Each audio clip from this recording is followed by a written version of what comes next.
Umalis ka na. Ngayon din. Malamig ang boses ni Rafael. Walang bahid ng awa. Habang nakatingin sa malaking monitor sa kanyang harapan. Sa screen, kitang-kita niya ang pagluhod ng katulong sa sala, humahagulgol at nagmamakaawa sa hangin.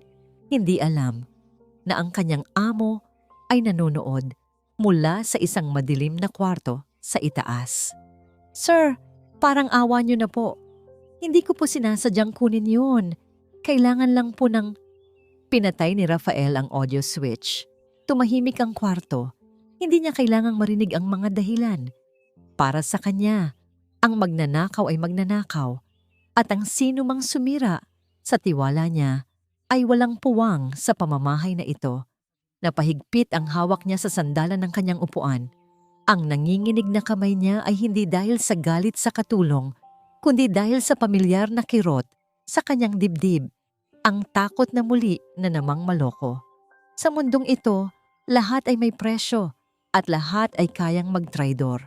Mula nang mamatay ang asawa niya at mapilay si Mika, nangako siya sa sarili niya. Hinding-hindi na siya magiging bulag. Nakita niya sa monitor ang pagpasok ng mga security guard para kaladkarin palabas ang umiiyak na babae. Huminga siya ng malalim at inilipat ang tingin sa isa pang screen. Monitor 1 or Gate 1, may isang babaeng nakatayo sa labas. Payak ang suot, isang kupas na blouse at pantalon na halatang luma na pero malinis. Yakap-yakap nito ang isang brown na envelope. Sa dibdib na para bang iyon na lang ang natitirang yaman niya sa mundo. Si Althea Reyes, ang bagong aplikante. Zoom in ni Rafael ang kamera sa mukha ng babae. Maamo ang mukha nito, may mga matang parang laging nakangiti. Tingnan natin kung hanggang kailan mananatili ang nangiti na yan, bulong ni Rafael sa sarili. Tumayo siya at inayos ang kanyang suit. Kailangan niyang harapin ang isa na namang estranghero na susubok pumasok sa kanyang kastilyo. Pagbaba niya sa sala, naabutan niyang nakatayo si Althea.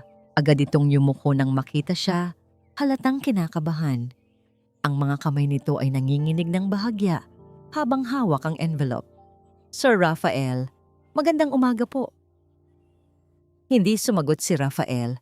Tinitigan niya lang ito mula ulo hanggang paa. Sinisipat kung may itinatago itong patalim o kung ang mga mata nito ay may bahid ng kasinungalingan. Alam mo ba kung bakit ka nandito? Tanong niya. Ang boses ay parang yelo. Opo, sir, sagot ni Althea. Pero hindi ito makatingin ng diretso sa kanya. Para po alagaan ang anak niyo.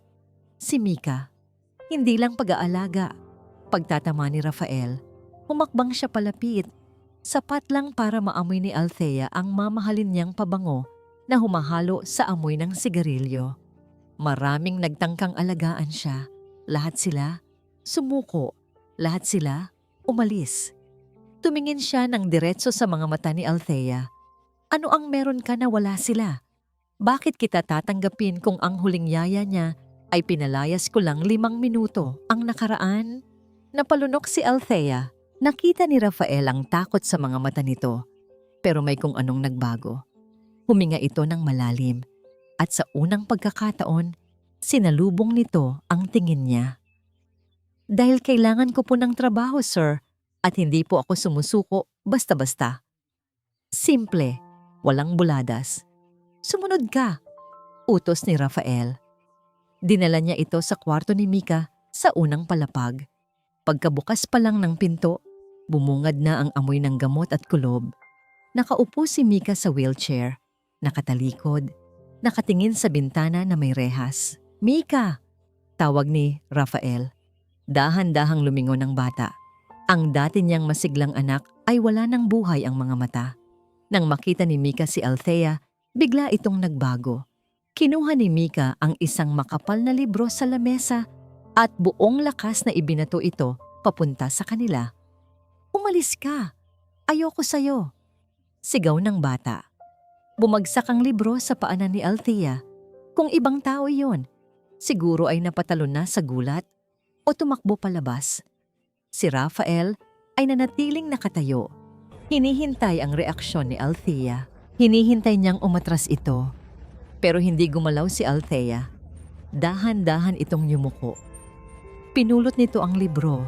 Pinagpag ang alikabok sa pabalat nito nang may pag-iingat. Pagkatapos, lumapit ito kay Mika nang dahan-dahan na parang lumalapit sa isang ligaw na pusa. Maganda ang librong ito. Malumanay na sabi ni Althea, nakangiti pa rin kahit na halos tamaan na siya sa mukha. Paborito ko rin to noong bata ako. Inilapag niya ang libro sa tabi ni Mika at umatras bilang respeto sa espasyo ng bata. Natahimik si Mika. Tinitigan lang nito si Althea, naguguluhan. Pinanood ni Rafael ang buong eksena. Sa loob-loob niya, may naramdaman siyang kakaiba. Hindi paghanga, kundi pagdududa. Masyadong mabait, masyadong pasensyosa. Walang tao ang ganyan kabait nang walang hinihinging kapalit. Tanggap ka na, biglang sabi ni Rafael. Napalingon si Althea, gulat na gulat. Pipo, talaga po sir. Huwag ka munang magsaya, putol ni Rafael. Isang pagkakamali lang, Althea. Isang kasinungalingan, isang bagay na mawala sa bahay na ito. At sisiguraduhin kong agsisisi ka kung bakit ka pa ipinanganak. Malinaw ba? Opo sir, malinaw po. Maraming salamat po. Sagot ni Althea na parang nabunutan ng tinik. Kunin mo ang gamit mo. Nasa dulo ng hallway ang kwarto mo. Tinalikuran na siya ni Rafael bago pa siya makapagpasalamat ulit. Bumalik si Rafael sa kanyang santuaryo, ang kanyang madilim na opisina. Isinara niya ang pinto at nilock ito ng double deadbolt. Naupo siya sa harap ng pader na puno ng mga monitor. Ang asul na liwanag mula sa mga screen ang tanging tumatanglaw sa kanyang pagod na mukha. Pinindot niya ang keyboard. Isa-isang bumukas ang mga feed. Sala, kusina, kwarto ni Mika, garden, at ang huli, nagliwanag ang monitor 9. Ito ang kwartong ibinigay niya kay Althea. Sa screen, nakita niyang pumasok si Althea sa loob. Ibinaba nito ang luma niyang bag sa kama at napaupo. Huminga ng malalim. Tila tinatanggal ang lahat ng kaba sa dibdib. Kitang-kita ni Rafael ang bawat detalye. Ang pawis sa noo ni Althea. Ang pagpikit ng mga mata nito habang nagdarasal ng pasasalamat. Akala ni Althea, nag-iisa na siya. Akala niya, ligtas na siya sa likod ng nakasaradong pinto. Hindi niya alam, ang mata sa kisame, isang kamera na nakatago sa loob ng smoke detector ay nakatutok mismo sa kanya. Lumapit si Rafael sa monitor. Ang ilaw mula sa screen ay gumuhit ng anino sa kanyang mukha. Nagmumukha siyang isang predator na nag-aabang sa kanyang biktima. Walang maitatago sa akin. Bulong niya sa hangin. Walang lihim, walang takas. Dahan-dahan niyang inadjust ang volume ng audio feed.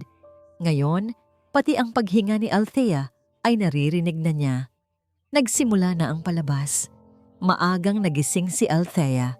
Hindi pa sumisikat ang araw ay nasa kusina na siya. Iba ang lamig ng aircon dito sa Maynila kaysa sa simoy ng hangin sa Quezon. Mas matalim, mas nakakapasok sa buto, lalo na sa malaking bahay na ito na tila walang buhay. Nagluto siya ng lugaw. Ito ang espesyalidad ng nanay niya kapag may sakit ang isa sa mga kapatid niya. Nilagyan niya ito ng kaunting luya at manok para maging mainit sa tiyan. Alam niyang sanay sa mamahaling pagkain ang anak ng amo niya.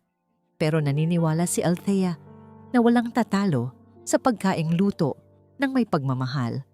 Habang hinahalo niya ang kaldero, hindi niya maiwasang mapatingin sa kamera na nasa sulok ng kisame. Pakiramdam niya ay may mga matang nakamasid sa kanya. Bawat galaw, bawat kumpas ng sandok, napabuntong hininga siya. Kailangan niyang masanay para kay nanay. Para sa gamot ni nanay. Dinala niya ang tray sa kwarto ni Mika. Pagpasok niya, nakaupo na naman ang bata sa wheelchair, nakaharap sa bintana. Ang liwanag ng umaga ay tumatama sa maputla nitong balat. Napakaganda sana ni Mika Para itong manika, pero basag ang manikang ito. "Magandang umaga, Mika," bati ni Althea ng may ngiti. "May dala akong agahan. Mainit pa." Walang sagot. Inilapag ni Althea ang tray sa mesa. Umupo siya sa isang mababang silya para magkapantay ang mukha nila. "Alam mo ba, sa probinsya namin, ito ang kinakain namin bago pumasok sa eskwela. Pampatalino daw," sabi ni nanay. "Kaya matalino ako eh." Biro niya, sabay tawa ng mahina. Dahan-dahang lumingon si Mika. Tiningnan nito ang lugaw na para bang isa itong lason. "Ayoko niyan," bulong ng bata. "Tikman mo lang," pakiusap ni Althea. "Kahit isang kutsara lang. Kapag hindi mo nagustuhan, hindi na kita pipilitin. Promise." Tinitigan siya ni Mika ng matagal. Siguro ay naghahanap ito ng kasinungalingan sa mukha niya. Nang makitang seryoso si Althea, dahan-dahang ibinuka ng bata ang bibig. Sinubuan siya ni Althea. Nguya. Lunok. Hindi idinura ni Mika ang pagkain. Napangiti si Althea. "Masarap, di ba?" Hindi sumagot si Mika, pero binuka ulit nito ang bibig para sa susunod na subo. Habang kumakain ang bata, nagkwento si Althea. Kinuwento niya ang tungkol sa bukid, sa kalabaw nilang si Berto na laging tumatakas at sa mga kapatid niyang naghahabulan sa ulan. Sa unang pagkakataon, nakita ni Althea na nagbago ang ekspresyon ni Mika. Nawala ang kunot sa noo nito. Para itong uhaw na uhaw sa kwento, uhaw sa mundo sa labas ng 4 na sulok ng kwartong ito. Pagkatapos kumain, inayos ni Althea ang una ni Mika. "Gusto mo bang kantahan kita?" tanong ni Althea. Umiling si Mika. "Sabi ni Daddy, maingay daw kumanta." Kumirot ang puso ni Althea. Anong klaseng ama ang magsasabi nun sa anak? "Huwag kang mag-alala. Tayo lang naman ang makakarinig eh," bulong ni Althea sabay kindat. Sinimulan niyang humuni. Isang lumang hele na kinakanta ng nanay niya noon. Malambing ang boses ni Althea. Hindi pang contest, pero puno ng damdamin. Sa ugoy ng duyan. Unti-unting pumikit si Mika. Ang higpit ng hawak nito sa laylayan ng damit ay lumuwag.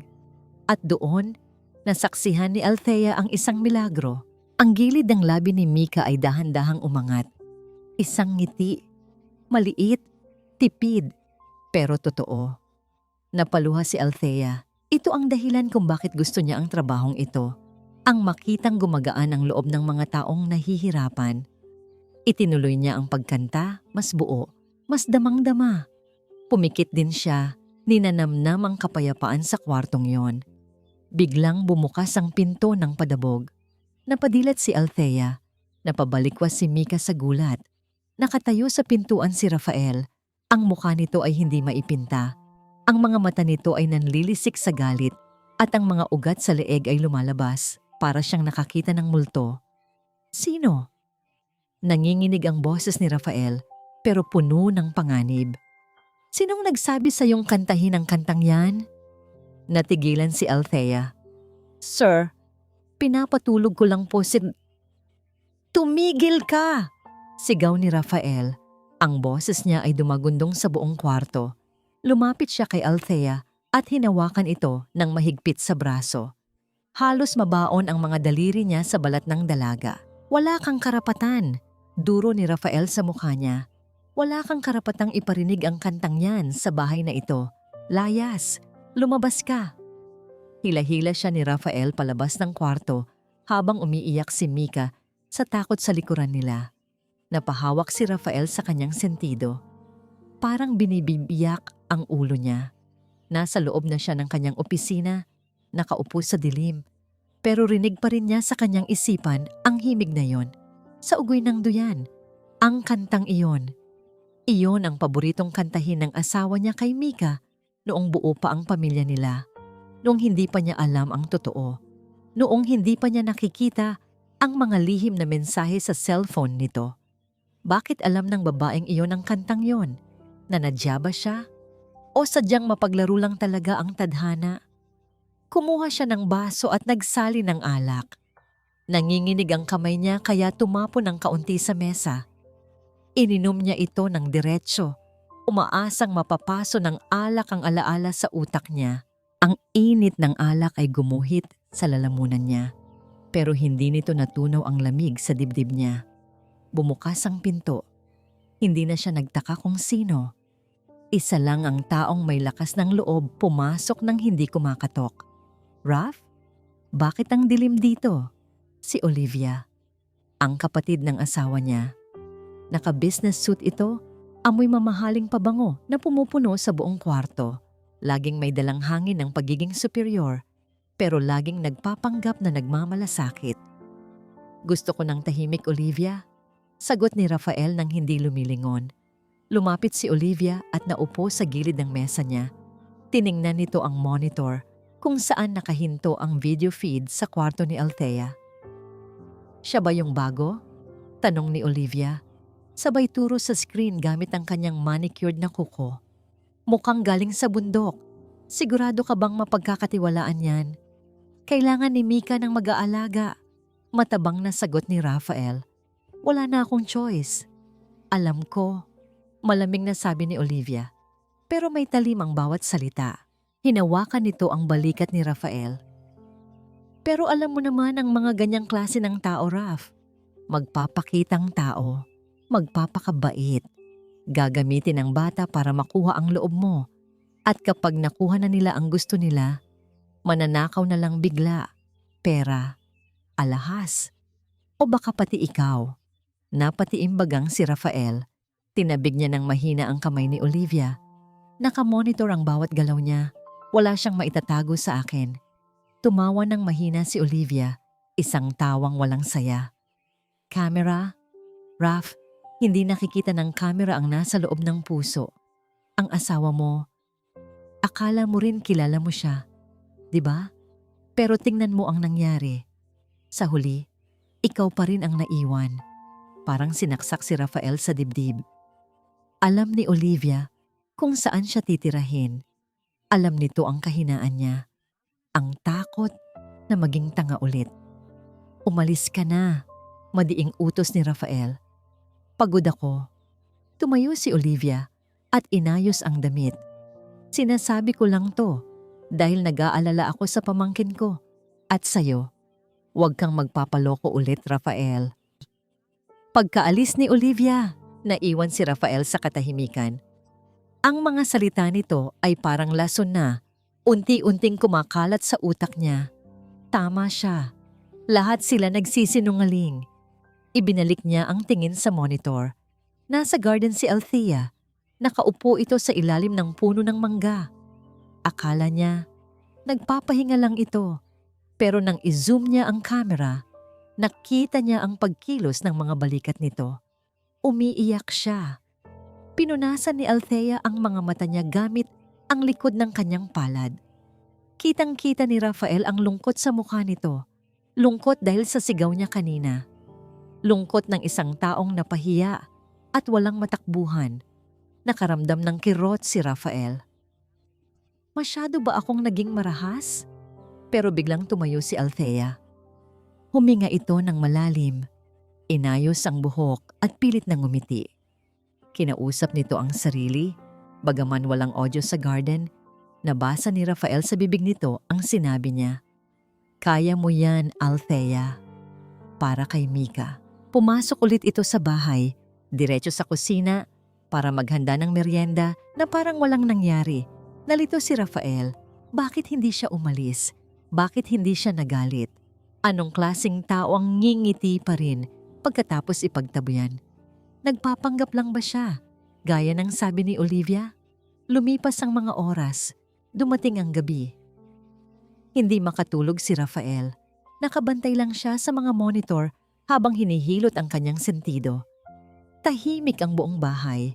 Ang tanging tunog ay ang humming ng aircon at ang tibok ng sarili niyang puso. Biglang may napansin siya sa monitor 3. Kwarto ni Mika. Gumalaw ang kumot. Akala niya nananaginip lang ang bata. Pero biglang tumigas ang katawan ni Mika. Ang mga kamay nito ay namaluktot pataas. Ang ulo nito ay bumagsak sa gilid at nagsimulang mangisay. Seizure. "Mika!" Sigaw ni Rafael. Napatayo siya at tumakbo palabas ng opisina.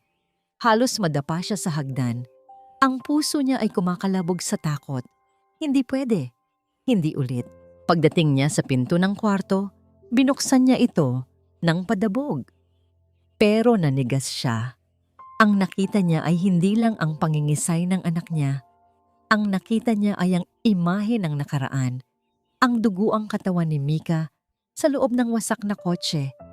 Ang sirena ng ambulansya. Ang kawalan ng pag-asa. "Sir, tumabi po kayo." Isang boses ang bumasag sa kanyang pagkatulala. Si Althea. Nilampasan siya nito at mabilis na lumapit sa kama. Hindi ito nataranta. Mabilis pero kalmado ang bawat kilos.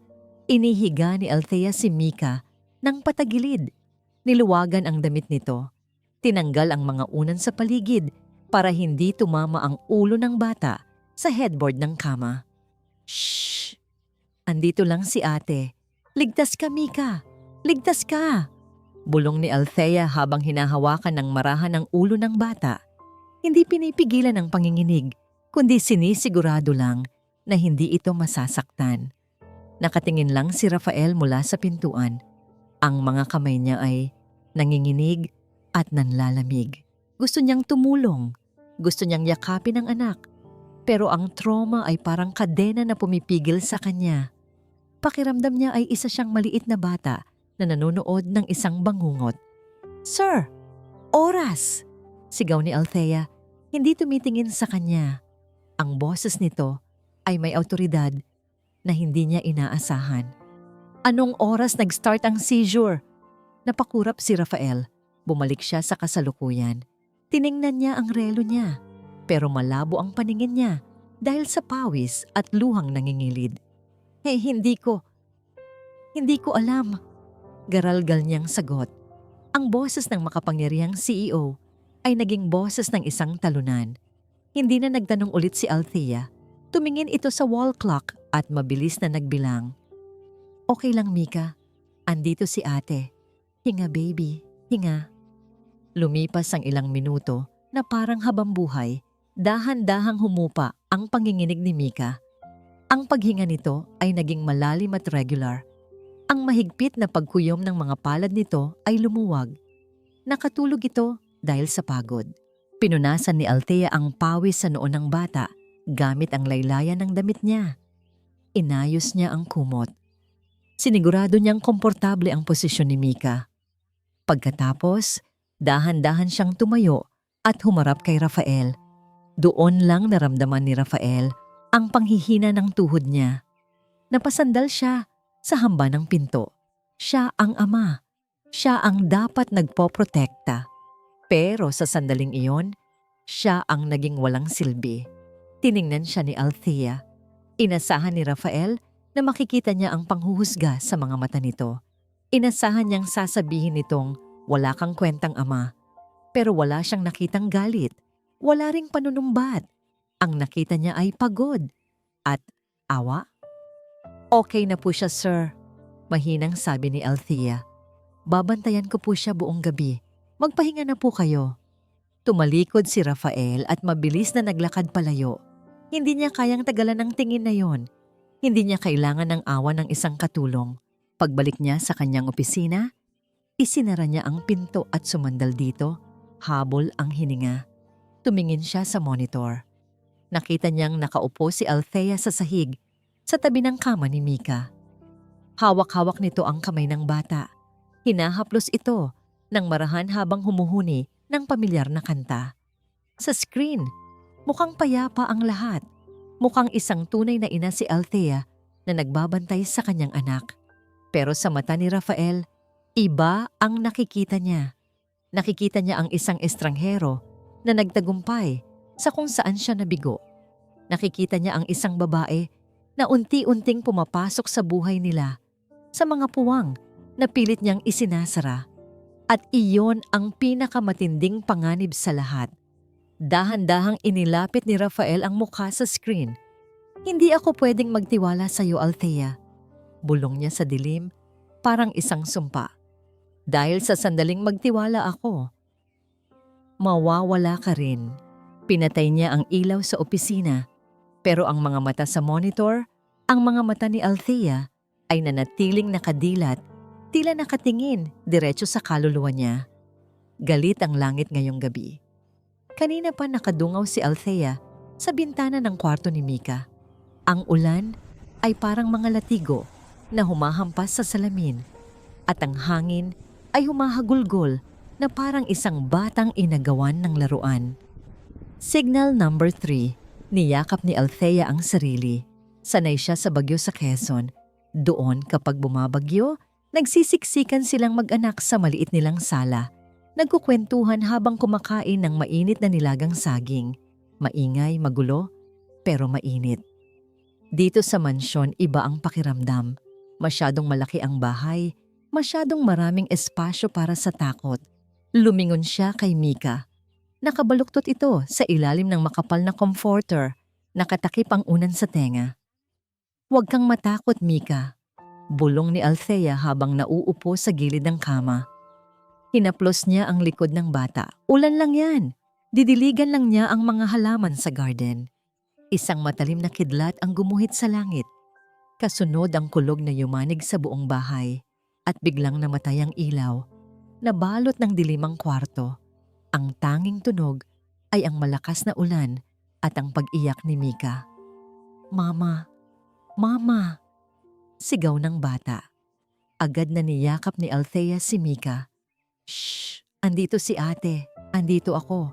Hindi kita iiwan." Kinapa ni Althea ang flashlight sa bedside table, pero bago pa niya ito makuha, bumukas ang pinto. May pumasok na anino, may dalang ilaw. "Mika? Althea?" Si Rafael. May hawak itong emergency lamp. Ang puting liwanag nito ay tumatama sa mukha niya. Basa ang damit niya at magulo ang buhok, mukhang galing sa labas para i-check ang generator. "Sir," sagot ni Althea. "Okay lang po kami. Natakot lang po si Mika." Lumapit si Rafael. Ibinaba niya ang lamp sa mesa. Sa unang pagkakataon, nakita ni Althea ang amo niya nang malapitan sa ganitong liwanag. Wala ang stiff na suit. Naka-t-shirt lang ito. Na puti na ngayon ay dumikit sa katawan dahil sa ulan. Naupo si Rafael sa kabilang gilid ng kama. Hinawakan niya ang kamay ni Mika. "Sorry, nasira ang main line ng kuryente sa poste." Sabi ni Rafael, ang boses ay paos at pagod. "Matatagalan bago gumana ang generator. May sira ang wirings." "Okay lang po, sir," sabi ni Althea. Tumayo siya at kumuha ng kandila sa drawer. Naghanda na siya kanina. Sindihan niya ito. Ang liwanag ng kandila ay nagbigay ng kulay kahel na glow sa kwarto. Mas malambot, mas payapa. Nawala ang pagiging ospital ng kwarto ni Mika. Dahil sa liwanag ng kandila, nakita ni Althea ang pagod sa mga mata ni Rafael. Ang itim sa ilalim ng mga mata nito. Ang kunot sa noo na tila hindi na nawawala. Biglang kumulog ulit. Napatalon si Mika at napahawak ng mahigpit kay Althea at kay Rafael ng sabay. Nag-abot ang mga kamay nila sa ibabaw ng kumot ni Mika. Napatingin si Althea kay Rafael. Napatingin si Rafael sa kanya. Mainit ang palad ni Rafael. Magaspang. Palad ng isang lalaking sanay magtrabaho, pero nanginginig ng bahagya. Hindi tinanggal ni Rafael ang kamay niya. "Natatakot ka ba sa kulog, Althea?" Tanong ni Rafael ng mahina. Hindi ito ang boses ng isang boss. Ito ang boses ng isang lalaki. Napalunok si Althea. Ang tibok ng puso niya ay mas malakas pa kaysa sa ulan sa labas. Hindi po, sir. Sanay po ako sa bagyo." Sagot niya. Halos pabulong. "Kayo po? Natatakot po ba kayo?" Natigilan si Rafael. Tinitigan siya nito ng matagal. Sa ilalim ng aandap-andap na liwanag ng kandila, parang natutunaw ang yelong nakabalot sa pagkatao nito. "Dati." "Hindi," sagot ni Rafael. Tumingin ito kay Mika na ngayon ay unti-unti nang nakakatulog sa pagitan nila. "Pero ngayon, natatakot ako sa maraming bagay. Natatakot akong may mawala ulit." Naramdaman ni Althea ang lungkot sa bawat salita nito. Hindi niya napigilan ang sarili. Dahan-dahan niyang ipinatong ang isa pa niyang kamay sa ibabaw ng kamay ni Rafael na nakahawak kay Mika. Isang munting haplos ng pakikiramay. Napatingin si Rafael sa kamay ni Althea tapos sa mukha nito. Hindi siya umiwas. Hindi siya nagalit. Ang distansya sa pagitan ng mga mukha nila ay unti-unting lumiit. Narinig ni Althea ang pagpigil ng hininga ni Rafael. Naamoy niya ang ulan at ang alak sa hininga nito. Ang mga mata ni Rafael ay bumaba sa mga labi niya at pagkatapos ay bumalik sa mga mata niya. May kung anong kuryente ang dumaloy sa katawan ni Althea. Isang init na hindi kayang ibigay ng anumang kumot. Wala ng boss at katulong. 2 tao lang sila na naghahanap ng init sa gitna ng bagyo. Dahan-dahang yumuko si Rafael palapit sa kanya. Pumikit si Althea. Hinihintay ang pagdampi ng Brock! Biglang bumukas ang lahat ng ilaw. Ang chandelier, ang lampshade, ang mga ilaw sa hallway. Nakakasilaw, masakit sa mata. Ang tunog ng aircon ay umugong ng malakas. Binasag ang katahimikan. Napabalikwas si Rafael na parang napaso. Agad niyang binawi ang kamay niya at tumayo ng tuwid. Ang mukha niyang kanina lang ay puno ng emosyon. Ngayon ay biglang nagsarado. Bumalik ang pader. Bumalik ang yelo. Napakurap si Althea. Pilit na ina-adjust ang paningin sa liwanag. Gumana na ang generator, sabi ni Rafael. Ang boses niya ay matigas na ulit. Malamig. Tumingin siya kay Althea pero hindi na ito ang tingin kanina. May halong hiya. May halong galit sa sarili. Matulog ka na. Ako na ang bahala sa security system. Dagdag niya, hindi na makatingin ng diretsyo. Tumalikod si Rafael at mabilis na lumabas ng kwarto. Iniwan si Althea na nakaupo pa rin sa kama. Hawak ang dibdib na parang sasabog sa bilis ng tibok. Pinatay ni Althea ang kandila. Bumalik ang liwanag, pero pakiramdam niya, mas dumilim ang paligid. Paulit-ulit na pinanood ni Rafael ang video footage. Rewind, play, rewind, play. Sa screen, nakita niya ang sarili niya at si Althea sa kwarto ni Mika noong gabi ng bagyo. Bagaman madilim dahil nawalan ng kuryente at infrared mode lang ang kamera, kitang-kita ang lapit ng mga mukha nila. Kitang-kita kung paano siya muntik nang bumigay. Tanga! Mura ni Rafael sa sarili. Inihagis niya ang remote sa mesa. Napahawak siya sa mukha. Anong nangyayari sa kanya? Ilang linggo pa lang ang nakakalipas. Isa lang itong estranghero na gusto niyang palayasin. Ngayon, hinahanap-hanap na niya ang amoy nito, ang boses nito, ang init ng kamay nito. Ito ang kinakatakutan niya. Ang paglambot. Dahil kapag lumambot ka, doon ka nila sasaksakin. Sir Rafael, andito po si Ma'am Olivia. Boses ng guard sa intercom. Bago pa makasagot si Rafael, bumukas na ang pinto. Pumasok si Olivia na may dalang mga paper bag mukhang galing sa shopping. Raf, dumaan lang ako para ibigay ang gamot ni Mika. Bungad nito. Pero napatigil si Olivia nang makita ang screen ng computer. Nakapaos pa rin ito sa mukha ni Althea. Dahan-dahang ngumiti si Olivia. Isang ngiting hindi umaabot sa mata. Iba na ang tingin mo sa kanya, no? Tanong ni Olivia habang ibinababa ang mga gamit sa sofa. Napapansin ko, Raf, mas madalas ka nang lumabas ng kwartong ito. Mas madalas ka nang ngumiti. Nag-iilusyon ka lang. Sagot ni Rafael, pinatay ang monitor. Lumapit si Olivia sa kanya. Sana nga ilusyon lang. Kasi Raf, ayokong makita kang umiyak ulit. Naalala mo ba noong nagdala ng bagong driver ang asawa mo? Mabait din yun. Magalang. Pero yun pala ang aahas sa kanya. Tumigas ang panga ni Rafael. Iba si Althea. Talaga? Tinaasan siya ng kilay ni Olivia. Paano mo nasabi? Dahil magaling siyang kumanta? Dahil mabait siya kay Mika? Raf, ang pinakamagagaling na manloloko ay ang mga mukhang anghel. Biglang tumunog ang cellphone ni Olivia. Wait lang, sasagutin ko lang to. Iiwan ko muna tong bag ko dito ha. May cash ako dyan pampasweldo sa mga tao ko. Lumabas si Olivia ng opisina. Naiwan si Rafael, nakatingin sa mamahaling bag ni Olivia na nakabukas ng bahagya sa sofa. Kitang-kita ang makapal na bundle ng pera sa loob. Ilang minuto ang lumipas. Pumasok si Althea sa opisina para maglinis at kumuha ng mga basong ginamit. Hindi siya pinansin ni Rafael. Nagkunwari siyang nagbabasa ng report pero ang mga mata niya ay nakatuon sa refleksyon sa bintana. Nakita niyang lumapit si Althea sa sofa para ayusin niyang mga unan. Nakita niyang napatigil ito nang makita ang bag at ang pera. Tumibok ng mabilis ang puso ni Rafael. Subukan mo. Subukan mong hawakan. Pero hindi ginagalaw ni Althea ang bag. Inusog lang niya ito ng kaunti para hindi mahulog. Tapos ay nagpatuloy sa pagpupunas ng mesa. Pagkatapos, lumabas na si Althea. Nakahinga ng maluwag si Rafael.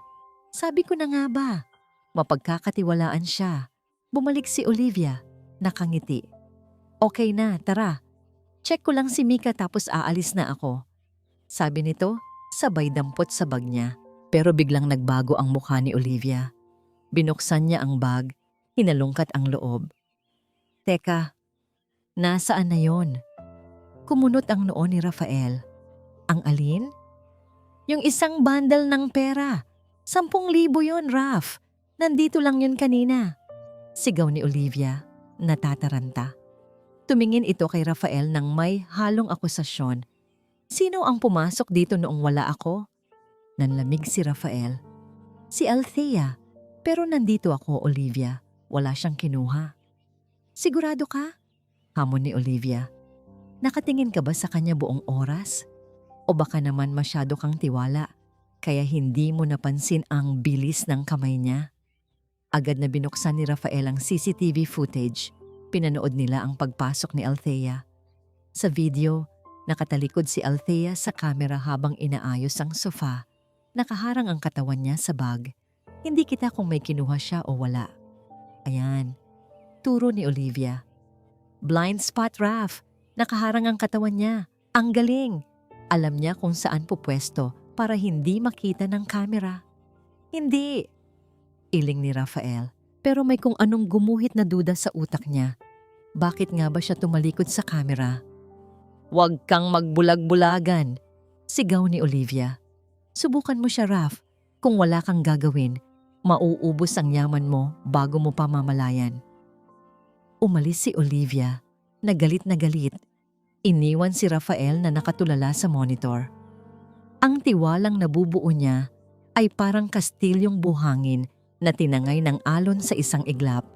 Totoo ba? Nasilaw ba siya sa kabaitan ni Althea kaya naging pabaya siya? Ang takot ay bumalik. Mas matindi, mas madilim. Kinuha niya ang telepono. Ang mga daliri niya ay nanginginig sa galit at takot. Hello, security agency? Ang boses ni Rafael ay yelo. Papuntahin niyo dito ang technician niyo. Ngayon din. Kinagabihan. Habang natutulog na ang lahat, gising na gising si Rafael. Nakaharap siya sa bagong setup ng kanyang mga monitor. Hindi lang video ang meron siya ngayon. Isinuot niya ang isang pares ng high-end headphones. Pinihit niya ang volume. Risk. Rinig niya ang tunog ng tela. Rinig niya ang paghinga. Nasa loob siya ng kwarto ni Mika. Mas malapit kaysa dati. Dahil kaninang hapon, ipinalagay niya ang isang napakaliit at sensitibong listening device sa loob ng paboritong teddy bear ni Mika. Ang bear na laging yakap ni Althea kapag nagpapatulog ng bata. Good night, Mika. Narinig niya ang boses ni Althea. Napakalinaw. Parang bumubulong ito mismo sa tenga niya. Alam mo, baby, patuloy ni Althea. Minsan ang hirap intindihin ng daddy mo. Akala ko okay na kami. Pero kanina, ang sama na naman ang tingin niya sa akin. Napapikit si Rafael. Ang puso niya ay kumikirot, pero ang isip niya ay lalong naghihinala. Nagsusumbong ka ba sa bata? Kinukuha mo ba ang loob niya laban sa akin? Pero okay lang, bulong ulit ni Althea. Hindi ko siya iiwan. Nangako ako sa'yo. 'Di ba? Sa halip na matouch, nakaramdam ng kilabot si Rafael. Ang pangako ay pwedeng pakana. Ang katapatan ay pwedeng maskara. Bantay sarado ka na ngayon, Althea. Bulong ni Rafael sa dilim habang hinihigpitan ang hawak sa headphones. Isang maling salita mo lang. Tapos ka. Iba ang hangin sa loob ng bahay ngayon. Mula ng umaga, pakiramdam ni Althea ay may mabigat na nakadagan sa dibdib niya. Habang nagpupunas siya ng alikabok sa kwarto ni Mika, hindi niya maiwasang mapalingon sa paligid bawat ilang minuto. Tumigil siya sa pagwawali at tumingin sa likuran niya. Wala namang tao. Ang tanging kasama niya ay si Mika na tahimik na nagkukulay ng coloring book at ang malaking teddy bear na nakaupo sa gilid ng kama. Ang mga mata ng bear ay gawa sa itim na plastic pero parang ang talim ng tingin nito. Parang sinusundan siya ng tingin nito kahit saan siya pumunta. Napapraning ka lang, Althea. Bulong niya sa sarili sabay iling. Epekto to ng kulang sa tulog. Inayos niya ang kumot ni Mika at kinuha ang tray ng merienda. Mika baby, iinom lang ako ng tubig sa kusina ha. Babalik ako agad. Tumango lang si Mika pero hindi tumitingin. Mas mabuti na ito kaysa dati na nagwawala. Paglabas ni Althea, dumaan siya sa tapat ng opisina ni Rafael. Nakasarado ang pinto. Huminto siya sandali. Naalala niya ang gabing nawalan ng kuryente. Ang init ng kamay ni Rafael. Ang tingin nito na parang nakakita ng kakampi. Pero ngayon, bumalik ang yelo. Mas makapal pa kaysa dati. Nagtimpla siya ng kape. Black, walang asukal, gaya ng gusto nito. Kumatok siya ng mahina bago pumasok. Sir? Hindi lumingon si Rafael. Nakatalikod ito, nakaharap sa bintana. Suot ang kanyang headphones. Agad niya itong tinanggal at ibinaba sa mesa nang marinig ang pagpasok ni Althea. Sinabi ko bang pumasok ka? Malamig na tanong nito. Hindi po. Dinalhan ko lang po kayo ng kape. Baka po kailangan niyo pampagising. Nauutal na sagot ni Althea. Inilapag niya ang tasa sa gilid ng mesa. Sinulyapan lang ito ni Rafael na parang may laso ng inumin. Wala akong hinihingi sa iyo, Althea. Gawin mo ang trabaho mo kay Mika. Huwag mo akong intindihin. Huwag kang umarte na parang close tayo. Parang sinampal si Althea. Ang sakit. Hindi dahil sa salita, kundi dahil sa tono. Parang diring-diri ito sa kakanya. Pasensya na po, sir. Bulong niya. Tumalikod siya at mabilis na lumabas bago pa pumatak ang luha niya. Bumalik siya sa kwarto ni Mika. Tulog na ang bata. Naupo si Althea sa sahig, sa tabi ng kama. Kinuha niya ang malaking teddy bear na laging katabi ni Mika at niyakap ito ng mahigpit. Kung alam lang niya na nasa loob ng tiyan ng bear na iyon, ang microphone na sumasagap sa bawat hikbi niya. Ang hirap naman ng daddy mo, Mika. Sumbong ni Althea sa hangin habang hinahaplos ang tenga ng bear. Minsan ang bait, minsan parang halimaw. Pinunasan niya ang luha sa pisngi niya. Pero alam mo, patuloy niya, ang boses ay puno ng pait at pagmamahal. Kahit ganun siya, nararamdaman ko na mabuti siyang tao. Nakita ko yun nung nag-brown out. Nakita ko kung paano siya matakot para sa'yo. Bumuntong hininga siya at isinandalang ulo sa bear. Ewan ko ba, tanga na siguro ako. Pero parang nahuhulog na ang loob ko sa kanya. Kahit na alam kong katulong lang ang tingin niya sa akin. Natahimik ang kwarto ng ilang sandali. Isang tahimik na pag-amin na sana ay manatiling lihim. Biglang tumunog ang cellphone ipon ni Althea sa bulsa niya. Nagising si Althea sa pagmumuni-muni. Kinuha niya ang phone. Unknown number. Galing probinsya. Hello? Ate Thea! Ate! Boses ng nakababata niyang kapatid na lalaki. Umiiyak. Agad na kinabahan si Althea. Napahawak siya ng mahigpit sa braso ng teddy bear. Bakit? Anong nangyari? Si nanay? Isinugod namin sa ospital, ate. Yung puso niya. Inatake na naman. Sabi ng doktor kailangan ng operasyon agad. Kailangan daw ng down payment na 50,000. Ngayon na. Nanlamig ang buong katawan ni Althea. 50,000, saan ako kukuha ng ganun kalaki? Ate, parang awa mo na. Ikaw lang ang inaasahan namin. Kapag wala tayong naibigay ngayong gabi, baka hindi na abutin si nanay ng bukas. Napahagulgol si Althea. Ang mundo niya ay gumuho sa isang iglap. Ang problema sa puso niya kay Rafael ay biglang nawala ng saysay kumpara sa buhay ng nanay niya. Sige. Nanginginig niyang sagot. Gagawa ako ng paraan. Huwag kayong aalis dyan. Ibinaba niya ang tawag. Napatingin siya sa pinto. Sa dulo ng hallway ay ang opisina ni Rafael. Si Rafael lang ang may kakayahang tumulong sa kanya. Si Rafael lang ang may pera. Pero paano siya lalapit? Kakasabi lang nito na huwag siyang umarte na parang close sila. Kakapahiya lang sa kanya. Pero para kay nanay, kakapalan na niya ang mukha niya. Kahit lumuhod siya, kahit alipinin siya habang buhay. Tumayo si Althea, pinahid ang luha at huminga ng malalim. Hindi niya alam na sa kabilang kwarto narinig ni Rafael ang lahat. Ang pag-amin ng pagtingin at ang tawag tungkol sa pera. At para sa isang taong puno ng duda, ang timing ay masyadong perpekto para maging totoo. Bingo! Hinubad ni Rafael ang headphones at ibinagsak ito sa mesa. Tumawa siya ng mahina. Isang tawang mapait. Puno ng panlilibak sa sarili. Muntik na siyang maniwala sa drama ni Althea kanina. Yung pag-iyak sa teddy bear, yung kunwaring pag-amin na nahuhulog na ang loob nito sa kanya. Ang galing! Bulong ni Rafael habang umiiling. Pang best actress. Masyadong perpekto ang timing. Pagkatapos aminin na gusto siya nito, biglang may tawag. Nanay na may sakit. Puso.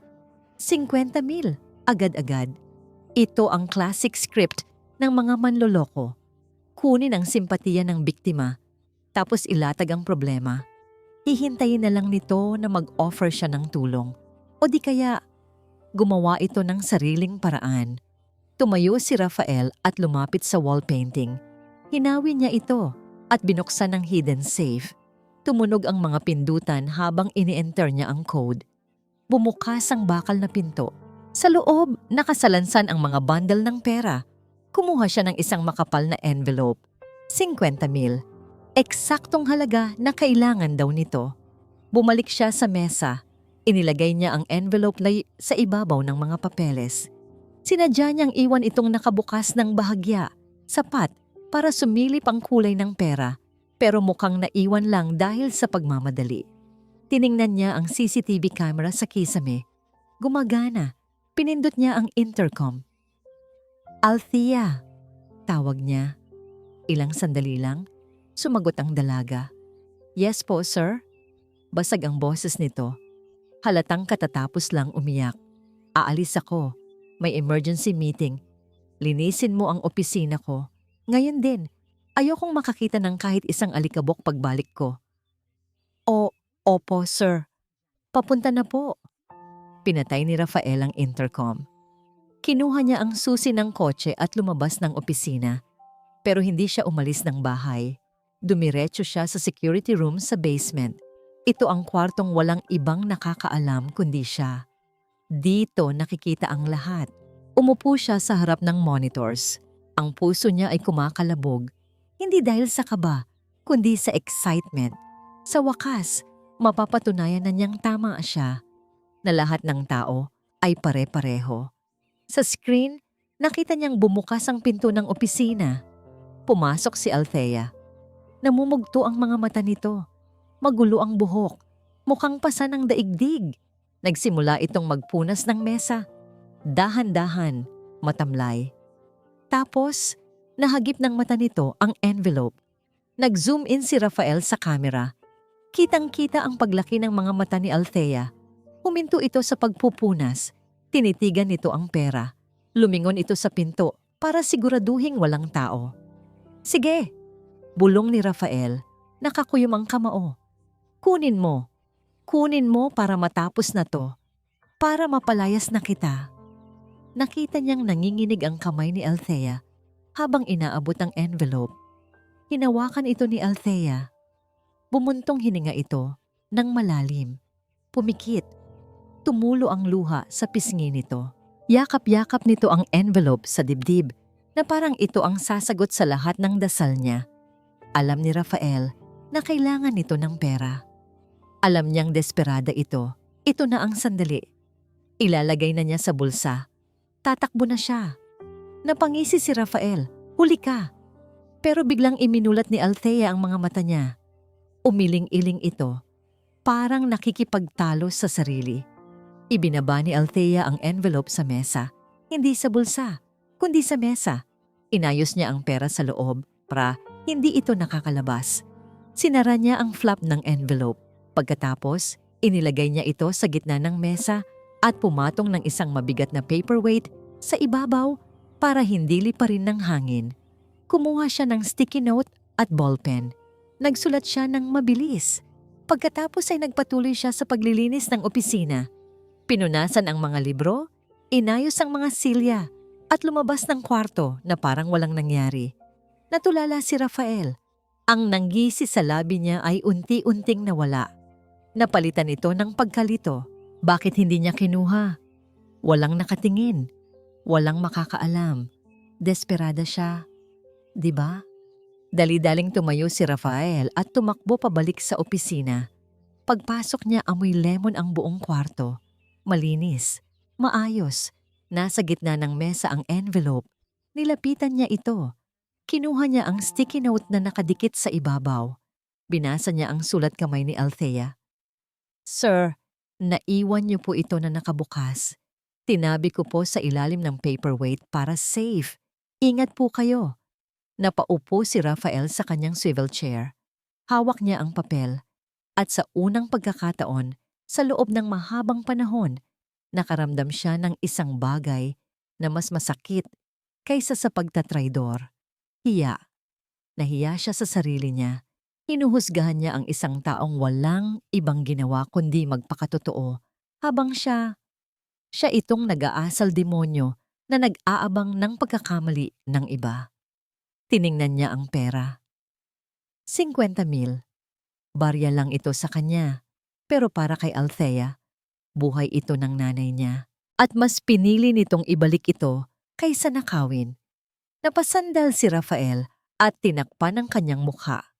Mali ako. Bulong niya sa katahimikan. Maling-mali ako. Kinuha niya ang envelope. Tumayo siya. Alam niya kung ano ang dapat niyang gawin. Pero bago siya makahakbang, narinig niya ang boses ni Althea mula sa labas ng pinto. Kausap nito si Mika. Aalis muna si ate, Mika, ha? Babalik ako. Pangako. Hahanap lang ako ng paraan para kay nanay. Boses ng pamamaalam. Binuksan ni Rafael ang pinto. Masaya ang buong bahay ngayong araw. Sa wakas, 7 taong gulang na si Mika. May mga lobo sa sala, may makukulay na banderitas, at amoy spaghetti at fried chicken ang kusina. Ito ang unang beses na nagkaroon ng kulay ang mansyon ng mga Montenegro simula noong aksidente. Si Althea ang punong abala. Suot niya ang simpleng bestida na iniregalo sa kanya ni Mika. Galing sa allowance nito. Magaan ang pakiramdam niya. Simula noong insidente sa pera, nagbago si Rafael. Binigyan siya nito ng advance salary para sa operasyon ng nanay niya nang walang tinatanong.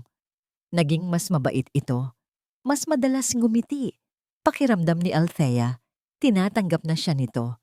Hindi lang bilang yaya, kundi bilang parte ng pamilya. Althea, tawag ni Rafael mula sa hagdanan. Nilingon siya ni Althea. Ang gwapo ni Rafael sa suot nitong polo shirt. Hindi na ito mukhang boss na laging galit. Po, sir. Nakangiting sagot niya. Nakalimutan ko yung regalo ko para kay Mika sa opisina. Pwede bang pakikuha? Nasa ibabaw lang ng mesa ko. Natigilan si Althea. Sa loob po ng opisina niyo? Dati, bawal na bawal siyang pumasok doon ng walang paalam. Iyon ang forbidden zone. Ngumiti si Rafael, isang nangiting puno ng tiwala. Oo, bukas ang pinto. Kunin mo na para makapag-start na tayo ng blowing of candles. Tumango si Althea. Ang puso ay umaapaw sa tuwa. Ito na yon. Nagtitiwala na siya sa akin. Umakyat siya sa taas. Pagpasok niya sa opisina, tahimik. Malamig.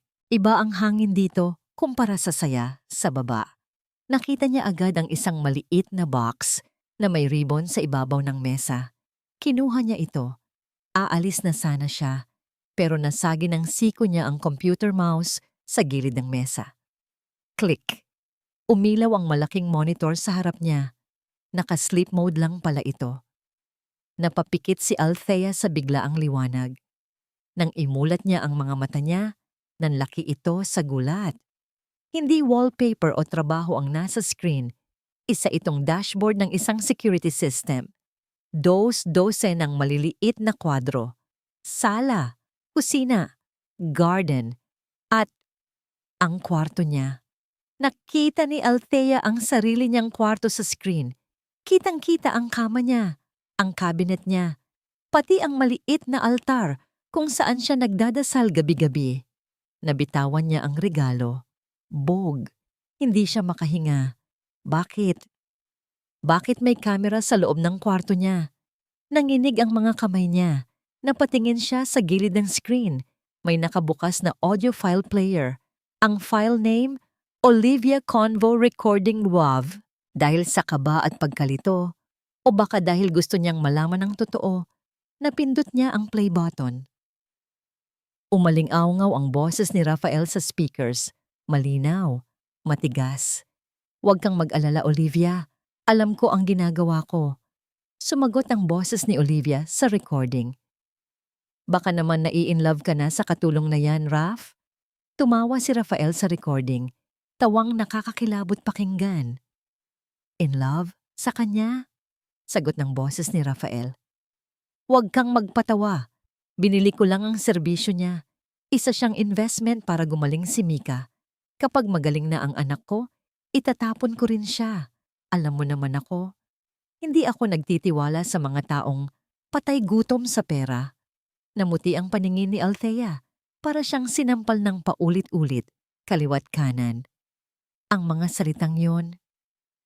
Kailan yon? Kahapon? Noong isang linggo? Hindi na mahalaga. Ang mahalaga ay nanggaling iyon sa bibig ng lalaking akala niya ay nagmamalasakit sa kanya. Investment. Patay gutom. Itatapon. Dahan-dahan siyang napatingin sa paligid ng opisina. Ngayon, parang nakikita na niya ang lahat. Ang maliliit na ilaw sa smoke detector. Ang kakaibang butas sa aircon vent. Lahat yun, nakatutok sa kanya. Pakiramdam ni Althea ay hinubaran siya sa harap ng maraming tao. Ang bawat pagbihis niya, bawat pag-iyak, bawat panalangin. Pinapanood pala siya ni Rafael. Pinag-aaralan. Hinuhusgahan. Ginamit lang siya. Ang kabaitan, ang pera para sa nanay niya. Lahat yun. Bayad lang pala sa serbisyo niya. Wala yung puso. Wala yung respeto. Pumatak ang luha niya sa mesa. Pero mabilis niya itong pinunasan. Hindi. Hindi siya iiyak para sa taong ito. Kinuha niya ang regalo ni Mika sa sahig. Pinagpag ito. Tumingin siya sa camera na nasa ibabaw ng monitor ni Rafael. Tinitigan niya ang lens nito ng diretsyo.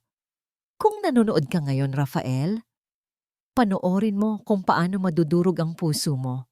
Tumalikod si Althea at naglakad palabas. Ang bawat hakbang niya ay mabigat, pero puno ng desisyon. Tapos na ang palabas. Happy birthday to you! Happy birthday to you! Masigabong palakpakan ang sumalubong kay Althea pagbaba niya ng hagdan. Nasa sala ang lahat. Si Mika na nakasuot ng pink na bestida, ang ilang staff ng bahay, at si Rafael na nakatayo sa gitna, nakangiti. Ang ganda ng setup. May mga lobo, may cake, may musika. Pero para kay Althea, parang nasa ilalim siya ng tubig. Malabo ang mga tunog. Mabigat ang bawat hakbang. Ang tanging naririnig niya ay ang boses ni Rafael sa recording na paulit-ulit sa utak niya. Patay gutom, investment, itatapon. Ate Althea, tawag ni Mika. Iniikot nito ang wheelchair palapit sa kanya. Sabi ni Daddy kinuha mo daw gift ko? Lumuhod si Althea sa harap ng bata. Pinilit niyang ngumiti kahit na parang pinipiga ang puso niya. Oo, baby. Ito oh. Inabot niya ang regalo. Niyakap siya ni Mika ng mahigpit. Thank you, ate. You're the best. Humigpit ang yakap ni Althea. Inamoy niya ang buhok ng bata. Ito na ang huling beses. Althea, boses ni Rafael. Tumayo si Althea at humarap sa amo. Nakangiti ito. Isang ngiting akala mo ay totoo. May iniabot itong isang paper bag na may tatak ng mamahaling brand. Para sa'yo, sabi ni Rafael. Bonus. At pasasalamat na rin. Dahil sa'yo, ngumingiti na ulit ang anak ko. Tinitigan ni Althea ang paper bag. Dati, siguro tatalon siya sa tuwa. Dati, iisipin niyang mabuti itong tao. Pero ngayon, nakikita na niya ang mga invisible na tali. Ang mga kamera, ang pagmamanipula. Hindi kinuha ni Althea ang bag. Nawala ang nangiti ni Rafael. Althea, kunin mo. Tanggapin mo na. Hindi ko po matatanggap yan, sir. Mahinang sagot ni Althea. Bakit tahit? Nahihiya ka ba? Sige na, deserve mo yan. Hindi. Madiing sabi ni Althea. Tumingin siya ng diretso sa mga mata ni Rafael. Hindi ko matatanggap ang bayad niyo sa isang investment na itatapon niyo rin kapag hindi na kailangan. Natigilan si Rafael. Namutla ito. Nabitawan niya ang paper bag. Bog. Tumahimik ang buong sala. Tumigil ang musika. Nakatingin ang lahat ng staff. Anong sinasabi mo? Utal na tanong ni Rafael. Narinig ko, sir. Basag ang boses ni Althea pero puno ng tapang. Narinig ko ang recording sa opisina niyo. Alam ko ang tingin niyo sa akin. Isang patay gutom na binili niyo lang para ayusin ang anak niyo. Humakbang si Rafael palapit. Althea, let me explain. Iba yon. Dati yon. Dati? Kailan? Kahapon? Putol ni Althea. Dumukot siya sa bulsa ng apron niya. Inilabas niya ang maliit na listening device na nakuha niya mula sa teddy bear ni Mika kanina bago siya bumaba. Ibinato niya ito sa paanan ni Rafael. Pati ba naman sa anak niyo, sir? Pati ba naman sa laruan niya? Napasinghap ang mga staff. Tumingin si Mika sa teddy bear na nasa sahig tapos sa daddy niya na parang takot na takot. Daddy? Tawag ni Mika. Hindi makasagot si Rafael. Para siyang nahubaran sa harap ng lahat. Mahirap lang ako, Sir Rafael. Patuloy ni Althea, tumutulo na ang luha. Kailangan ko ng pera para sa nanay ko. Tinanggap ko ang tulong niyo kasi akala ko, tao ang tingin niyo sa akin. Pero nagkamali ako. Tinanggal ni Althea ang ID niya at ipinatong sa mesa. Kaya niyong bilhin ang oras ko. Kaya niyong bilhin ang serbisyo ko. Pero hindi niyo mabibili ang pagkatao ko. Tumalikod siya at naglakad papunta sa pinto. Althea, wait! Sigaw ni Rafael. Hinawakan siya nito sa braso. Huwag kang umalis. Please. Kailangan ka ni Mika. Kailangan kita. Tinabig ni Althea ang kamay niya. Hindi niyo ako kailangan, sir. Kailangan niyo lang ng puppet na susunod sa gusto niyo. At hindi ako yun. Binuksan niya ang pinto. Ang dilim ng gabi ay sumalubong sa kanya. Ate Althea, huwag! Narinig niya ang sigaw ni Mika. Lumingon si Althea sa huling pagkakataon. Nakita niya si Mika na pilit inaabot ang kamay sa kanya habang umiiyak. Nakita niya si Rafael na nakatayo sa gitna ng sala. Mukhang wasak. Mukhang talunan kahit nasa kanya ang lahat ng yaman. Patawad, Mika. Bulong ni Althea. Isinara niya ang pinto. Sa likod ng makapal na kahoy, narinig niya ang paghagulgol ng bata. Isang iyak na parang humihingi ng saklolo at narinig niya ang kalabog. Mika! Mika! Sigaw ni Rafael. Bumagsak si Althea sa semento sa labas ng pinto, napahawak sa dibdib. Gusto niyang bumalik. Gusto niyang yakapin ang bata, pero alam niyang kapag bumalik siya, mawawala ang natitirang respeto niya sa sarili niya. Tumayo siya, pinahid ang luha, at naglakad palayo sa mansyon ng mga Montenegro. Palayo sa mga kamera, palayo sa kasinungalingan, palayo sa lalaking minahal niya ng panandalian, pero winasak din siya agad. Naiwan sa loob ang isang amang mayaman sa pera, pero pulubi sa tiwala. Isang linggo na ang nakalilipas. Isang linggo na mula nang umalis si Althea. At sa loob ng 7 araw na yon, ang mansyon ng mga Montenegro ay naging isang libingan. Walang musika, walang tawanan, walang amoy ng nilagang saging o tsampurado sa umaga. Pumasok si Rafael sa kwarto ni Mika. Ang tray ng pagkain na dinala ng bagong yaya kaninang umaga ay hindi man lang ginalaw. Nakatihaya si Mika sa kama, nakatulala sa kisame. Ang dating kulay rosas niyang pisngi ay maputla na. Ang mga mata niya ay walang buhay, parang mga bintanang sarado. "Mika," tawag ni Rafael. Naupo siya sa tabi ng anak. "Kumain ka na please, kahit konti lang. Sabi ng doktor, nanghihina ka na." Hindi sumagot si Mika. Hindi man lang ito lumingon. Para sa bata, wala na siya doon. Para kay Mika, ang ama niya ang dahilan kung bakit nawala ang nag-iisang tao na nagparamdam sa kanya ng pagmamahal. Hinawakan ni Rafael ang kamay ng anak. Malamig.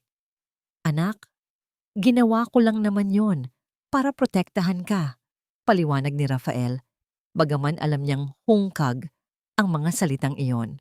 "Ayokong lokohin tayo. Ayokong masaktan ka." Dahan-dahang lumingon si Mika. Tinitigan siya nito. "Pero ikaw ang nanakit sa akin, Daddy." Bulong ng bata. Mahina, pero tagos sa buto. "Ikaw ang nagpaalis kay Ate Althea. Ikaw ang masama." Tumalikod si Mika at nagtalukbong ng kumot. Naiwan si Rafael na nakakatulala. Dinudurog ng konsensya. Lumabas siya ng kwarto. Sa hallway, nasalubong niya si Olivia. May dala itong folder ng mga aplikante para sa bagong yaya.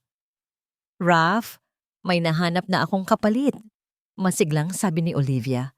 "Registered nurse to, mas professional, hindi katulad ng probinsyana na yun na madrama." Huminto si Rafael. Tinitigan niya si Olivia. Sa unang pagkakataon, nakita niya ang kapatid ng asawa niya ng malinaw. Hindi ito concern, ito ay control. "Umalis ka na, Olivia," sabi ni Rafael. Natigilan si Olivia. "Ano? Tinutulungan na nga kita." "Sinabi ko, umalis ka na." Madiing utos ni Rafael. Ang boses niya ay mababa, pero mapanganib. Ikaw ang nagtanim ng duda sa utak ko. Ikaw ang nagsabing niloloko ako ni Althea. Pero ang totoo, ikaw ang natatakot na mawalan ng impluensya sa bahay na to. "Raf, kapatid ako ng asawa mo." "Kaya nga hindi kita pinapakulong," sagot ni Rafael. "Wala ka ng trabaho dito. Wala ka ng karapatan sa buhay namin ni Mika. Get out. Now." Namutla si Olivia. Alam niyang seryoso si Rafael. Padabog itong umalis. Bit-bit ang kanyang pride na nadurog. Dumiretso si Rafael sa kanyang opisina. Isinara niya ang pinto. Madilim. Naupo siya sa harap ng mga monitor. Binuksan niya ang folder ng mga video recordings. Hindi para maghanap ng ebidensya ng pagnanakaw, kundi para maghanap ng alaala. Pinindot niya ang play.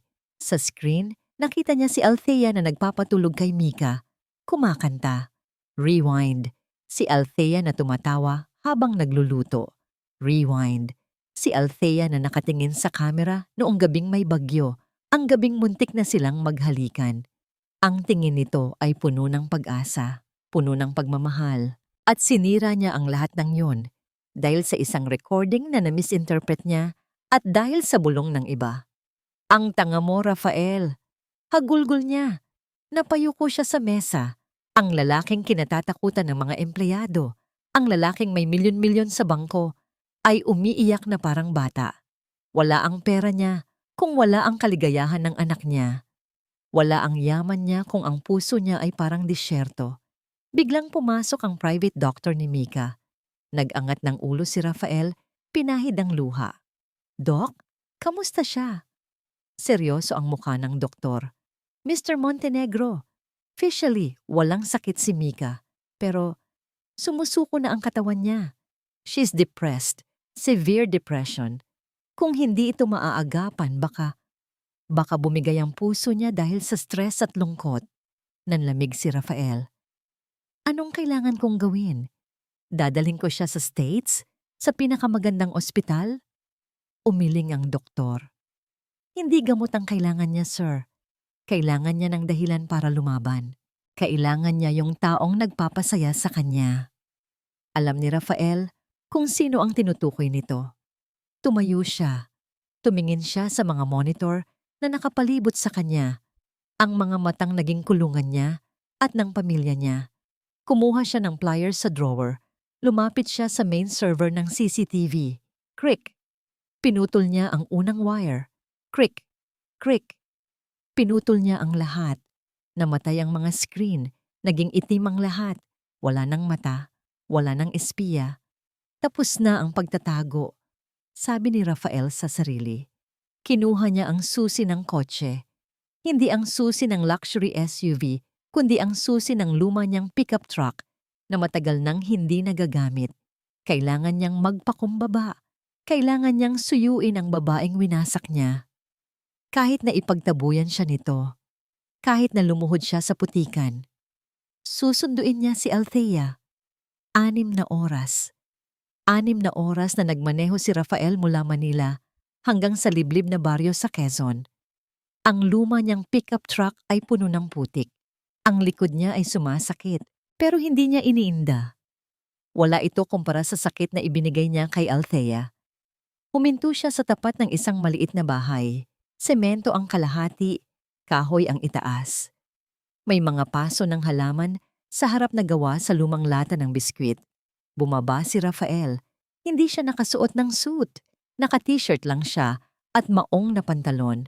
Ang sapatos niyang leather ay agad na lumubog sa maputik na lupa dahil kakatapos lang umulan. May mga kapitbahay na nakadungaw, nagbubulungan.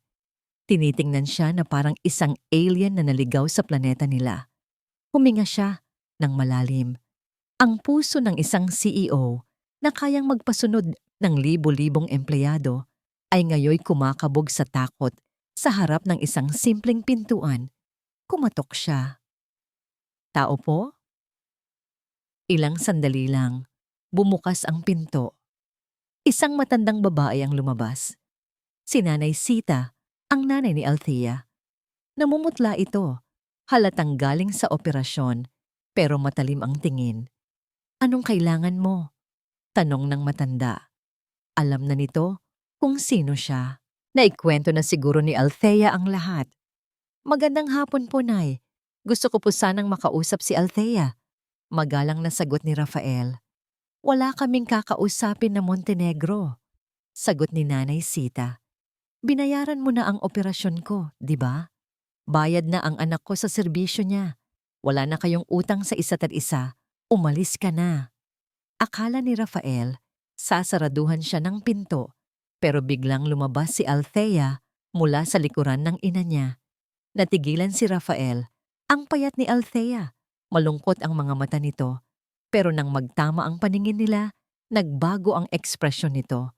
Naging pader. Malamig. Galit. Anong ginagawa mo dito? Tanong ni Althea. Wala na ang sir. Wala na ang galang. Althea. Humakbang si Rafael palapit. Pero umatras si Althea. Nandito ako para humingi ng tawad. Sa lahat. Sa kamera. Sa mga sinabi ko. Tumawa ng mapakla si Althea. Tawad? Pagkatapos mo akong yurakan? Pagkatapos mong iparamdam sa akin na isa akong magnanakaw? Umuwi ka na, Rafael. Hindi nabibili ng pera mo ang patawad ko. Hindi ako nandito para bayaran ka. Sigaw ni Rafael, desperate na ipaintindi ang sarili. Nandito ako dahil nagkamali ako. Umalis ka na. Madiing sabi ni Althea. Huwag ka nang manggulo dito. Hinila ni Althea ang nanay niya papasok at ibinalibag ang pinto pasara. Vlog. Naiwan si Rafael sa labas. Nagsimulang umambon. Ang ambon ay naging ulan. Ang ulan ay naging bagyo. Bumalik ang mga kapitbahay sa loob ng mga bahay nila. Pero hindi gumalaw si Rafael. Tumayo siya sa tapat ng gate. Hinayaan niyang mabasa siya. Hinayaan niyang tumulo ang ulan sa mukha niya. Humahalo sa mga luhang hindi niya mapigilan.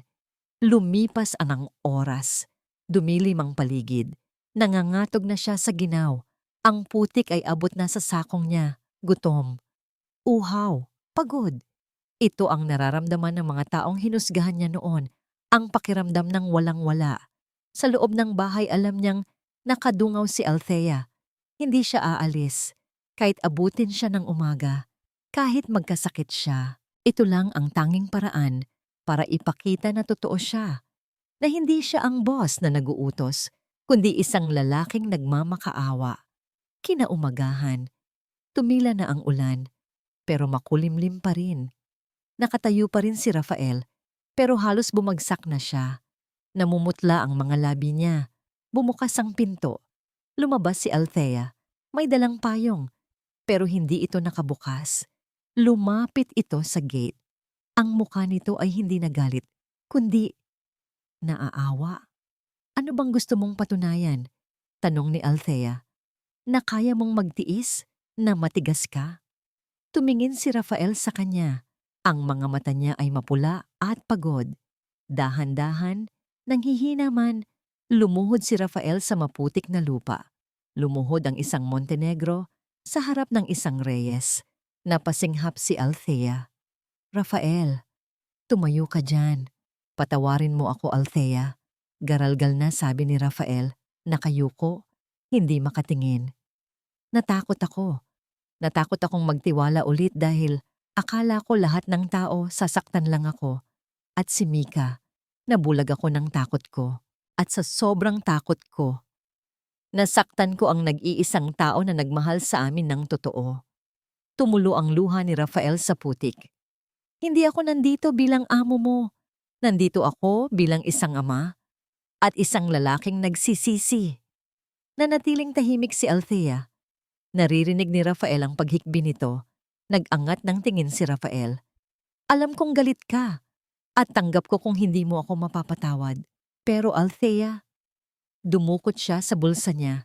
Inilabas niya ang kanyang cellphone na nasa loob ng ziploc bag para hindi mabasa. Binuksan niya ang video. Panoorin mo to. Please. Inabot niya ang cellphone sa pagitan ng mga rehas ng gate. Kinuha ito ni Althea. Sa video, nakahiga si Mika. Payat na payat. Nakakabit sa dextrose, humihingal. Sa video, nagsalita si Mika ng mahina. Ate Althea, miss na kita. Sorry kung bad si Daddy. Please, uwi ka na. Kahit sandali lang, gusto lang kitang makita. Bago ako mag-sleep. Napahagulgol si Althea. Napahawak siya sa bibig niya. Tinitigan siya ni Rafael. Ang mga mata ay puno ng desperasyon. Mamatay siya kapag hindi ka bumalik, Althea. Unti-unti na siyang sumusuko. Pagsusumamo ni Rafael, hinawakan niya ang rehas ng gate. Ito ang offer ko sa'yo. Bumalik ka. Pagalingin mo siya. At kapag magaling na si Mika, kapag okay na siya, ipapangako ko sa'yo. Huminga siya ng malalim, handang ibigay ang pinakamabigat na sakripisyo. Aalis ako. Ibibigay ko sa'yo ang bahay. Ibibigay ko ang custody ni Mika sa'yo at sa yaya. Mawawala ako sa paningin mo habang buhay. Iligtas mo lang ang anak ko. Tinitigan siya ni Althea. Ang hangin ay huminto. Ang mundo ay tumigil. Nasa mga kamay ni Althea ang desisyon. Payapa na ang paghinga ni Mika. Nakaupo si Althea sa gilid ng mangkama. Hawak ang kamay ng bata. Ang kulay sa pisngi nito ay unti-unti nang bumabalik. Malayo sa maputla at halos patay na itsura nito sa video kahapon. Sa wakas, tapos na ang bagyo. Bumukas ang pinto ng dahan-dahan. Pumasok si Rafael, tahimik, walang yabag. Ang mga mata niya ay mapula pa rin, pero maaliwalas na ang mukha. May dala siyang isang maliit na itim na maleta. Napatayo si Althea. Tiningnan niya ang bag, tapos ang mukha ni Rafael. Bumilis ang tibok ng puso niya. Aalis na ako, bulong ni Rafael. Ayaw magising ang anak. Okay na ang vitals niya, sabi ng doktor. Kumain na rin siya kanina. Ligtas na siya. Lumapit si Rafael sa kama. Hinalikan niya sa noo si Mika ng matagal. Isang halik ng pamamaalam. Nakita ni Althea ang pagpatak ng luha ni Rafael sa pisngi ng bata. Babantayan kita mula sa malayo, anak, bulong ni Rafael. Dadalawin kita kapag tulog ka para hindi ka matakot sa akin. Tumayo si Rafael at humarap kay Althea. Inabot niya ang isang set ng susi at isang makapal na envelope. Susi ng bahay, susi ng mga kotse, at ang bank account para sa expenses niyo habang buhay, sabi ni Rafael. Ang boses niya ay walang halong pait, puro pagpapakumbaba lang. Tinatupad ko na ang pangako ko, Althea. Ibinibigay ko na sa iyo ang bahay. Ibinibigay ko na sa iyo ang anak ko. Kinuha ni Althea ang mga susi. Malamig ang metal sa palad niya. Tinitigan niya si Rafael. Ito ang lalaking nanakit sa kanya. Ito ang lalaking naglagay ng kamera sa kwarto niya. Pero ito rin ang lalaking lumuhod sa putikan. Ito ang lalaking handang mawala ang lahat. Mailigtas lang ang anak niya. Ito ang lalaking natutong magpakumbaba. Naglakad si Rafael papunta sa pinto. Ang bawat hakbang niya ay mabigat. Parang hinihila siya pabalik. Pero patuloy pa rin siya sa pag-alis.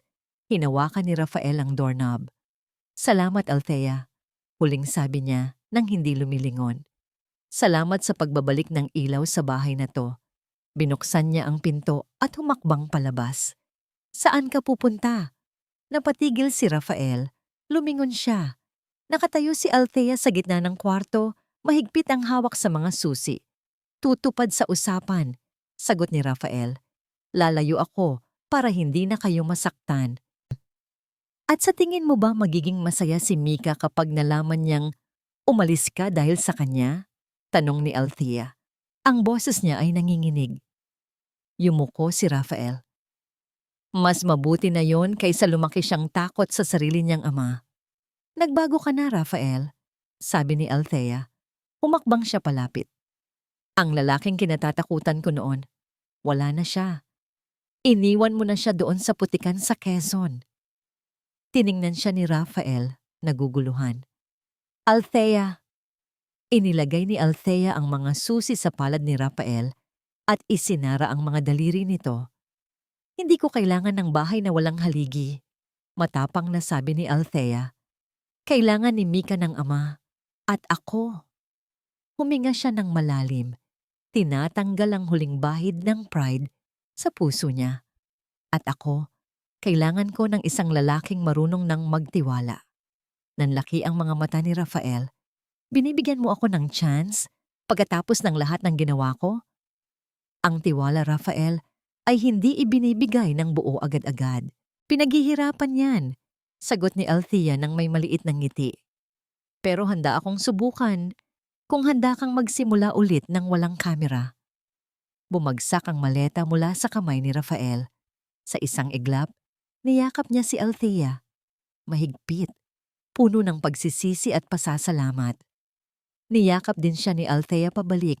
Dinadama ang tibok ng puso nito na ngayon ay totoo na. Walang recording, walang monitor, walang nanonood. Sila lang dalawa at ang pangakong hindi na muling magkakaroon ng lihim sa pagitan nila. 1 taon ang nakalipas. Maingay ang garden ng mga Montenegro. Habulin mo ako, Daddy. Bilisan mo. Tawa ng tawa si Mika habang naglalakad gamit ang kanyang walker. Mabagal pa rin, pero nakakatayo na siya. Ang kanyang mga binti ay lumalakas bawat araw dahil sa matiyagang therapy. Hala, aabutan na kita. Kakainin kita. Biro ni Rafael habang nagkukunwaring halimaw na humahabol sa anak. Nanonood si Althea mula sa terrace habang naghahanda ng merienda.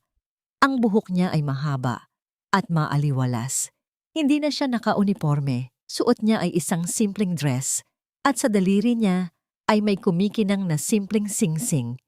Lumingon si Rafael sa kanya at kumaway. Ang ngiti nito ay abot hanggang mata. Walang bahid ng dilim. Tumingala si Althea sa kisame ng terrace. Kung dati may nakatagong kamera doon, ngayon ay wala na. Isang pugad ng ibon ang nandoon. Ang bahay na ito ay hindi na isang kulungan. Isa na itong tahanan. Lumapit si Althea sa mag-ama, dala ang juice. Oh, tama na ang takbuhan. Merienda time na. Tawag niya. Lumapit si Mika at yumakap sa kanya. Mama Althea, ang saya-saya. Lumapit din si Rafael at hinalikan siya sa pisngi. Salamat, mahal. Umupo sila sa damuhan. Isang pamilyang hindi perpekto. May mga pilat ng nakaraan, may mga alaala ng sakit, pero buo at nagmamahalan.